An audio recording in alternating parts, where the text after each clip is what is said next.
وهو أصدق الصادقين وقوله الحق. بسم الله الرحمن الرحيم. اذكروني أذكركم واشكروا لي ولا تكفرون. صلوات الله.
لہذا کچھ گفتگو جو ہے شان متعلق جو ہے ہوگی تاکہ مرحوم کو جو ہے زیادہ ثواب ملے، کیونکہ جناب متعلق کی فضیلت کے بارے میں بہت کم چرچا ہوتا ہے، بہت کم بیان ہے۔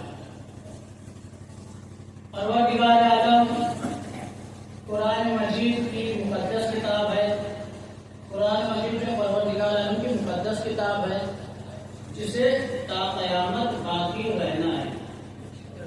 یہ تو عام جملے ہیں جو ہم سنتے ہیں، قرآن مجید کو تا قیامت باقی رہنا ہے، لیکن غور و فکر کرنے کی بات یہ ہے کہ قیامت تک کتاب باقی رہے گی یا اس کے الفاظ باقی رہیں گے۔ اگر پروردگار عالم نے قرآن مجید میں ان اللہ و ملائکتہ کہہ کر کسی پر صلوات بھیجی ہے تو قیامت تک اس پر صلوات جاری و ساری رہے گی۔ اگر اس قرآن میں اہل بیت کے دشمنوں پر لعنت کی گئی ہے تو قیامت تک ان پر لعنت ہوتی رہے گی۔ اگر اس قرآن میں کسی کے شان میں آیت نازل ہوئی ہے تو قیامت تک اس کے عزم میں آیت باقی رہے گی۔ پروردگار عالم سورہ بقرہ قرآن مجید کا دوسرا نمبر کا سورہ ہے اور اس کی آیت نمبر 152، جس میں ارشاد باری تعالیٰ ہو رہا ہے کہ فَاذْكُرُونِی، تو تم میرا ذکر کرو، اذکرکم، میں تمہارا ذکر کروں گا۔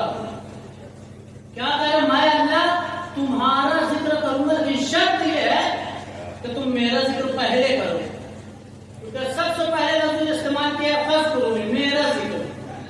اگر میرا ذکر کرو گے تو میں تمہارا ذکر کروں گا، وَاشْكُرُوا لِی، اور جو ہے تم میرا شکریہ بھی ادا کرو، وَلَا تَکْفُرُونَ، اور کفر جو ہے اختیار نہ کرو۔ تو لہذا پروردگار عالم یہاں کیا کہہ رہے ہیں؟ میں تمہارا اسی وقت ذکر کروں گا جب تم میرا ذکر کرو گے۔ اچھا، ذکر سے مراد کیا ہے؟ یہاں ذکر سے مراد کیا ہے؟ کیونکہ ذکر کا فلسفہ آج تک ہم سمجھ ہی نہیں سکے ہیں کہ ذکر سے مراد کیا ہے۔ رات بھر ہم مسجد میں بیٹھ کر اللہ رات بھر نمازیں پڑھ رہے ہیں، دن میں روزے رکھ رہے ہیں، اور تسبیح لے کر جو ہے ہم اللہ اکبر سبحان اللہ پڑھتے ہیں، یہ ذکر ہے۔ ذکر کا فلسفہ آج تک ہم اصل میں سمجھے نہیں ہے۔ پروردگار کون سے ذکر کے کہہ رہا ہے؟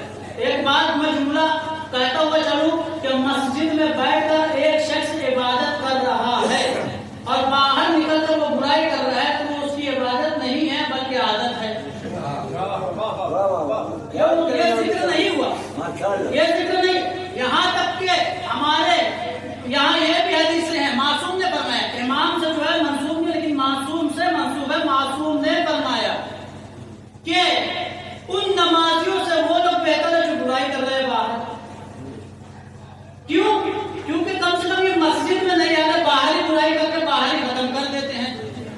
اور یہ جو نمازی ہے نماز پڑھ کے بھی باہر برائی کر رہے ہیں، تو اسی لیے فرمایا گیا کہ یہ عبادت جو کر رہے ہیں مسجد میں آ کر، اگر نماز پڑھ کر روزے رکھ کر بھی باہر برائی ختم نہیں ہو رہی ہے تو یہ عبادت نہیں، عادت ہے۔ اچھا، ذکر کیسے ذکر کو پروردگار پسند کرتا ہے؟ اگر پروردگار کی محبت ہے آپ کے دل میں، ایسے ذکر کو پسند کرتا ہے۔ بھائی یہ ہم نے مجلس رکھا ہے مرحوم محمد سلیم کے نام پر، ان کے بھائی بھی موجود ہے، ان کے باپ بھی موجود ہے، ان کی اولاد بھی موجود ہے۔ بھائی پوچھا جائے کیوں مجلس رکھی؟ بھائی محبت ہے، اہل بیت کے چاہنے والے تھے، اس سے بڑا عظیم ثواب نہیں ہو سکتا۔ تو یہ محبت کی وجہ سے ان تک ایصال پہنچے گا۔ اگر ایک بیٹے کے دل میں باپ کی محبت نہیں ہے، کتنا بھی کچھ کرنے ایصال نہیں پہنچنے والا۔ تو محبت کے ذریعے ایصال پہنچے گا۔ محبت والی اللہ تعالیٰ جو ہے عبادت کو قبول کرتا ہے۔ تو کیا کرے؟ فاذکرونی، تم میرا ذکر کرو، اذکرکم، میں تمہارا ذکر کرتا رہوں گا۔ کرتا رہوں گا سمجھا، تم رہو یا نہ رہو میں کرتا رہوں گا۔ آج ہم کس کے نام پہ مجلس کر رہے ہیں؟ امام حسین کے۔ کن کا ذکر کرتا ہے؟ اہل بیت کا۔ اہل بیت بھلے ہی بظاہر ہمارے درمیان موجود نہیں ہے، لیکن اللہ نے ہماری زبان کو اہل بیت کا ذکر کا عادی بنا دیا کہ دیکھو اہل بیت اور دیکھو حسین، تم دنیا میں رہو یا نہ رہو لیکن تمہارے چاہنے والے تمہارا ذکر قیامت تک کرتے رہیں گے۔ تو لہذا اللہ کو اگر کوئی اللہ کا ذکر کرے گا محبت کے ساتھ، اللہ قیامت تک اس کے ذکر کو قائم رکھے گا۔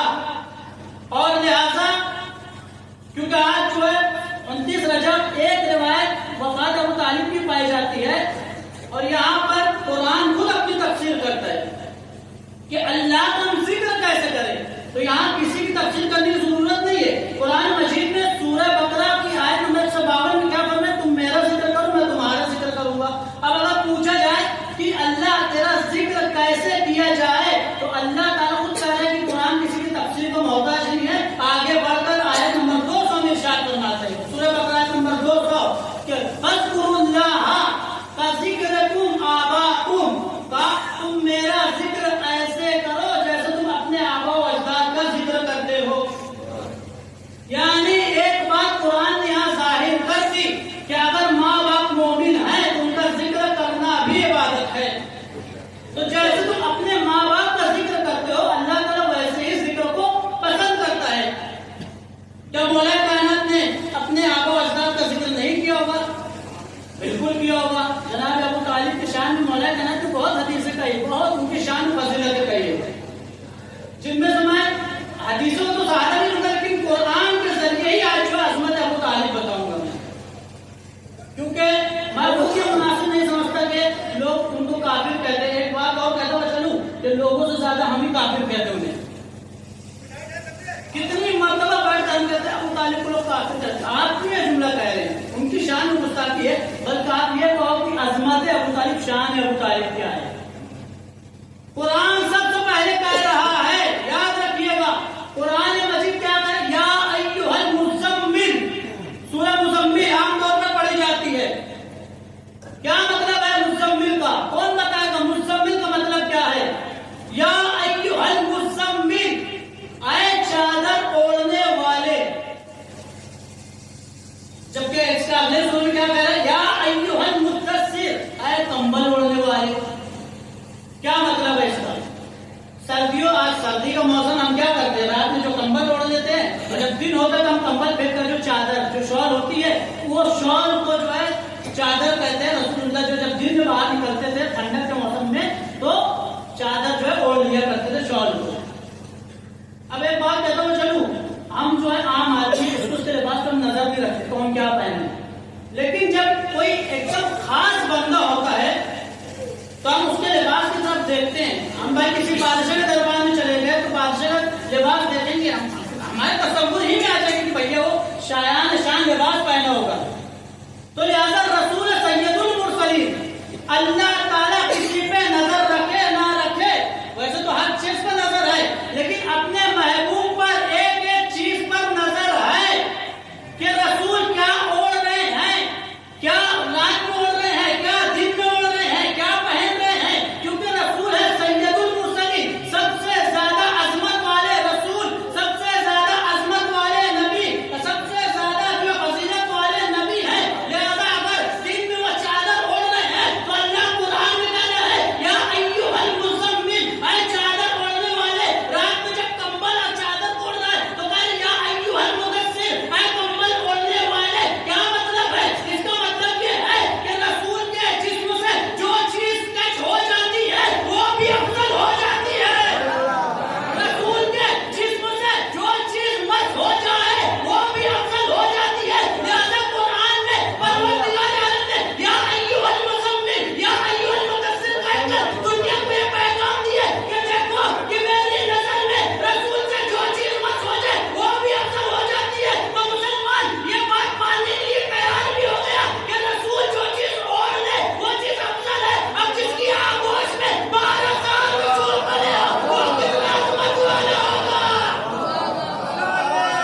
تو جس کے آغوش خود رسول پلے ہوں گے وہ کتنے عظمت والے ہوں گے.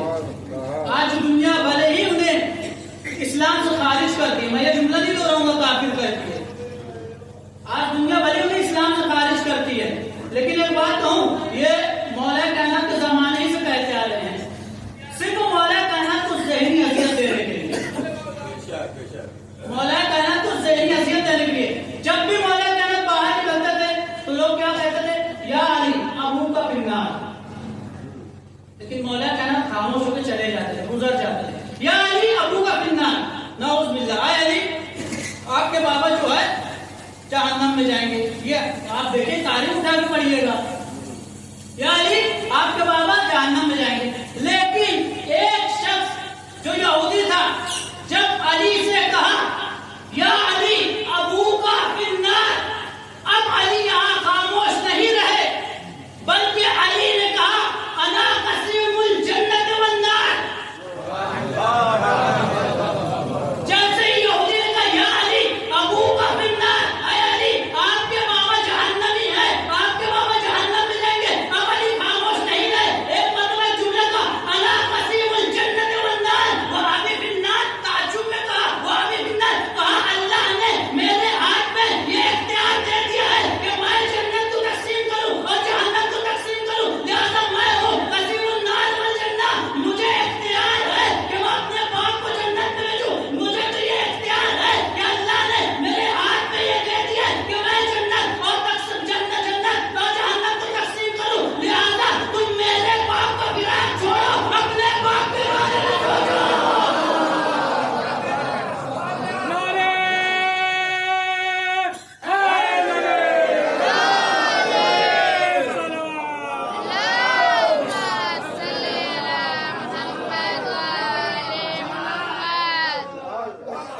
میرے باپ کا فراق چھوڑو, اپنے باپ کی فکر کرو, تمہارے ساتھ کیا ہونے والا ہے, قسیم النار والجنہ میں ہوں.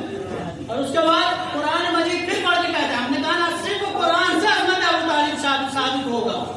قرآن پڑھ کر سورہ احزاب آیت نمبر 46, سورہ نمبر 33 آیت نمبر 46 ارشاد فرما رہا ہے یا ایھا النبی. مجھے پوری آیت سے لینا نہیں ہے, بس آخری کا جو جملہ ہے, آخری کے جو الفاظ ہے اس پر مجھے بحث ہوگی, میری بحث ہوگی. کیا فرما رہا ہے, یا ایھا النبی, اے میرے نبی, انا ارسلناک شاہدا ومبشرا ونذیرا وداعیا الی اللہ باذنہ سراجا منیرا. اے میرے نبی, اللہ نے آپ کو بھیجا ہے تاکہ تم گواہ رہنا, تم جو ہے میری ہدایت کو لوگوں تک پہنچاتے رہنا, وداعیا الی اللہ, اور تم جو اللہ کی طرف سے بھیجے گئے ہو باذنہ, میرے حکم سے. اس کے بعد آخری کا جملہ کیا, سراجا منیرا. سراج کسے کہتے ہیں, چراغ. منیر کسے کہتے ہیں, اجالا دینے والا چراغ. بس یہی الفاظ سے بس میں بحث کروں گا. اللہ نے رسول کو کیا کہا, سراج منیرا, یہ چراغ, روشنی دینے والا چراغ. نور سے بنا منیر, یعنی نور دینے والا چراغ. تو اللہ نے رسول کو کیا کہا, چراغ کا. چراغ کا, منیر کا, سراج کا. سراج کہتے ہیں چراغ کو.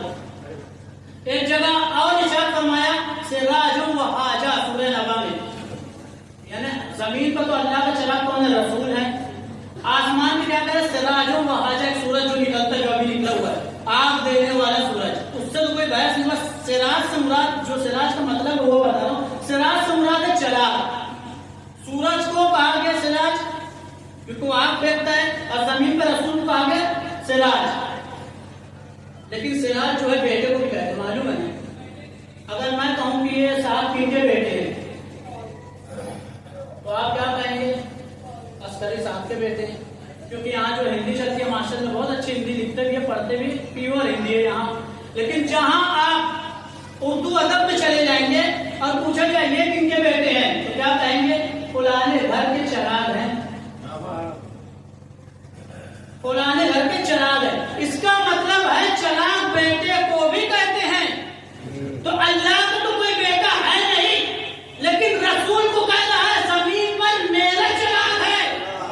ایک طرف اللہ سورۃ توحید میں کہہ رہے نہ میرا کوئی بیٹا ہے نہ باپ ہے, لیکن زمین پر اگر کوئی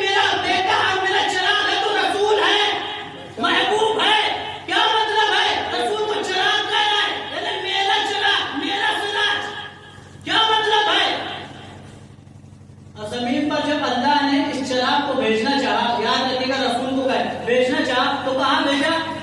تو سارے عرب والوں نے یہ جو جناب نوف جناب ابو طالب کو کہتے اسلام سکھانے چاہیے، انہوں نے بھی لکھا مکے میں بھیجا۔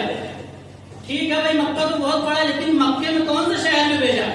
تو ان کا قلم آگے بڑھا کہ ہاں محلہ بنی ہاشم میں بھیجا۔ اب محلہ بنی ہاشم میں اس وقت 74 گھر تھے، 74۔ ان گھروں میں کن کے گھر میں بھیجا محمد کو؟ آخری رسول کو کن کے گھر میں بھیجا؟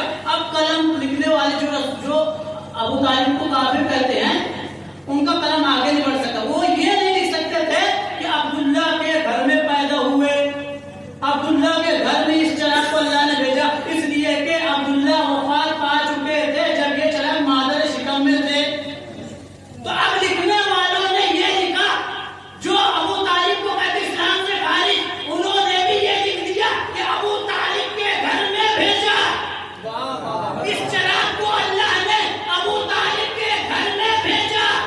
اب مجھے ان سے بحث نہیں ہے جو ابو طالب کو کافر کہتے ہیں۔ اب میں خود اللہ سے سوال کروں گا، یا اللہ اتنے بڑے رسول کو ایک کافر کے گھر میں کیوں بھیج رہا ہے؟ اے اللہ، اتنے بڑے رسول کو جو سید الملائکہ ہے، سید المرسلین ہے، تجھے ایک کافر ہی کا گھر دے گا؟ تو اوپر سے آواز ہے، اے اللہ جو ہی خاموش ہے، اتنے بڑے کفاروں میں ایک ہی مومن علی قریش ہے۔ اور اس کے بعد اللہ تعالیٰ نے ابو طالب کے گھر میں اس چراغ کو اتار کر فرمایا کہ اے ابو طالب، میں میرے چراغ کو تیرے گھر میں بھیج رہا ہوں، تیرے چراغ کو میرے گھر میں اتاروں گا۔ صلو علی محمد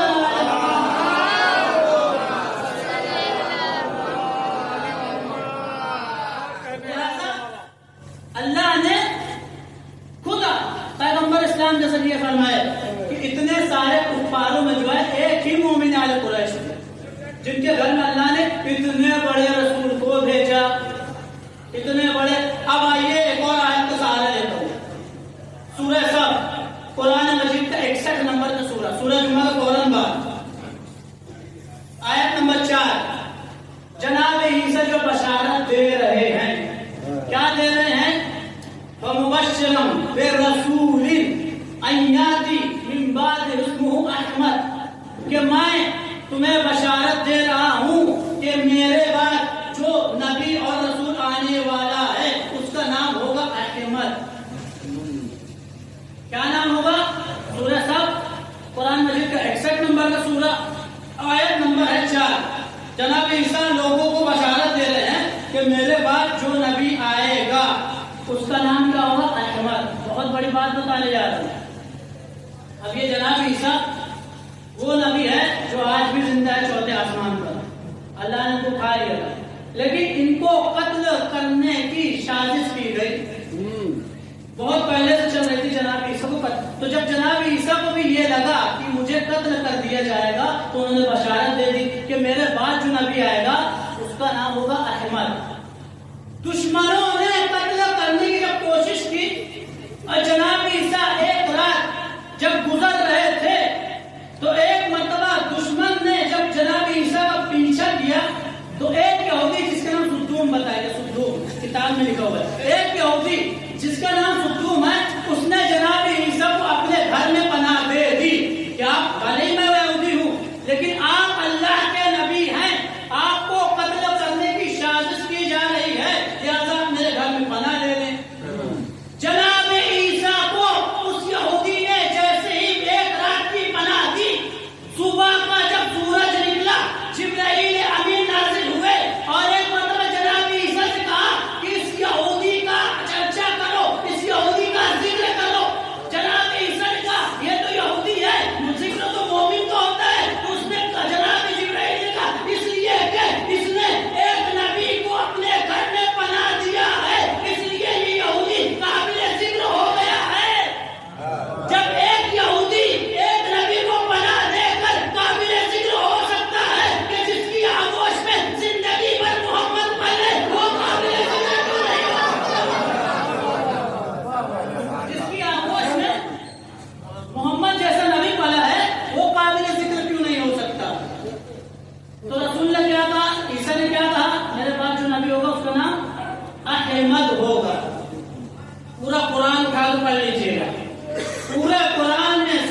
نمبر 4. لیکن محمد نام 4 مرتبہ لیا ہے. بھائی جب ایک نبی بشارت دے رہا ہے کہ میرے بعد جو نبی ہوگا احمد ہوگا، تو پھر یہ محمد لفظ کہاں سے آ گیا؟ واہ واہ. نبی کون؟ اولو العزم نبی. اور جناب عیسیٰ رسول بھی ہے، نبی بھی، اولو العزم. ایسا نبی بشارت دے رہا ہے کہ میرے بعد جو نبی ہوگا اس کا نام احمد ہوگا. بھائی اگر میں ابھی کہوں کہ میرے بعد جو مجلس پڑھنے والے مولانا فیض عباس صاحب پڑھنے والے ہیں لیکن ان کی جگہ کوئی اور پڑھ دے تو لوگوں کا دماغ پوچھتا ہے کہ مولانا فیض عباس لے لیتے لیکن پڑھ رہے کوئی اور. عیسیٰ نے کہا میرے بعد جو نبی ہوگا اس کا نام احمد ہوگا. لیکن جب محمد زمین پہ آئے تو احمد نہیں رہے، محمد ہو گئے. احمد نہیں رہے، محمد ہو گئے. عیسیٰ نے اپنے انجیل میں جب پڑھا تھا تو ان کا نام آسمان پر احمد تھا، لیکن زمین پر آنے کے بعد محمد نام ابو طالب نے رکھا. زمین پہ آنے کے بعد محمد نام ابو طالب نے رکھا. اور یاد رکھیے گا کہ جب زمین پر آنے کے بعد محمد نام ابو طالب نے رکھا تو یہ نام ابو طالب نے کھوجا کہاں سے؟ تو آپ حدیث قدسی اٹھا کے پڑھ لیجیے گا. حدیث قدسی میں آپ کو ملے گا اللہ تعالیٰ نے کہا کہ میں میرے حبیب کا نام چھپا کر رکھا ہوں. آسمان تو اس کا نام احمد ہے لیکن جب زمین پر جائے گا تو اس کا نام کچھ اور ہوگا. لہذا یہ پوشیدہ نام کو نہ آدم دیکھ سکے، کیونکہ اگر آدم دیکھتے تو اپنے بیٹے کا نام شیش نہیں رکھتے، محمد رکھتے تھے. اگر یہ نام شیش دیکھتے تو اپنے بیٹے کا نام کینان نہیں رکھتے، محمد رکھتے. اگر یہ نام ابراہیم دیکھتے تو اپنے بیٹے کا نام اسماعیل نہیں، محمد رکھتے. اگر یہ نام جناب داؤد دیکھتے تو اپنے بیٹے کا نام سلیمان نہیں، محمد رکھتے. یہ نام چھپانا یہاں تک کہ جب جناب عیسیٰ کو بھی اللہ نے اٹھا لیا اور جب محمد ظاہر ہوئے تو اس نام کو، جس نام کو نہ آدم دیکھ سکے، نہ شیش دیکھ سکے، نہ ابراہیم دیکھ سکے، نہ موسیٰ دیکھ سکے، نہ عیسیٰ دیکھ سکے، اس نام کو عرش پر ابو طالب نے دیکھا. اس نام کو عرش پر ابو طالب نے دیکھا اور اس بیٹے کا نام کیا رکھا؟ محمد. اور اسی لیے اللہ نے 4 مرتبہ قرآن میں احمد ایک ہی مرتبہ استعمال ہوا، محمد 4 مرتبہ. اب آپ مجھے انصاف سے بتائیے کہ مسلمان، دیکھیے آپ بہت بڑی بات بتانے جا رہے ہیں. مسلمان کلمے میں کیا پڑھتا ہے؟ لا الہ الا اللہ محمد رسول اللہ، یہی پڑھتا ہے نا. یہ محمد نام بتایا کس نے؟ ایک کافر نے بتایا. بھائی ایک اولو العزم نبی کو احمد بتایا تھا. اب یہ مسلمان جو کلمہ پڑھ رہے ہیں ان سے ذرا یہ کہہ دیجئے کہ اولو العزم نبی تو احمد بتایا تھا تو اپنے کلمے کو اس طرح پڑھ، لا الہ الا اللہ احمد رسول اللہ. تو مسلمان جواب دیں گے کہ کلمے میں ایک لفظ بھی ہیرا پھیری ہوئی تو انسان کافر ہو جائے گا. اگر ہم لا الہ الا اللہ احمد رسول اللہ کہیں گے تو ہم کافر ہو جائیں گے. ہم نے کہا بھئی یہ تو نبی کا بتایا ہوا ہے، تب پڑھو تم. ہمارے تو ابو طالب نے محمد رکھا ہے. انہوں نے کیا جواب دیا؟ نہیں، ہم کافر ہو جائیں گے. جب ایک نبی کا نام بتانے سے آدمی کافر ہو سکتا ہے تو کیا کہا کہ ہم نے کہا یہ ایک نبی کا نام بتایا ہوا نام احمد ہے تو اپنے کلمے میں احمد رسول اللہ کو، محمد رسول اللہ کو. تو اب سمجھ میں آیا کہ ایک نبی نے نام بتایا تھا احمد، اگر اس کے نام سے تم کلمہ پڑھو گے تو کافر ہو جاؤ گے. ابو طالب کا نام بتایا جو ہے اس کے نام سے تم کلمہ پڑھو گے تو مسلمان ہو جاؤ گے. ابو طالب تجھے جس نے دیا کافر کا نام وہ منافق ہو گیا، جنت ہوئی اس پہ حرام. کعبہ عصمت بنایا حق نے تیری گود میں اور تو نے 2 بچوں کو پالا، ایک پیغمبر ایک امام. نعرہ حیدر جتنی سلوان.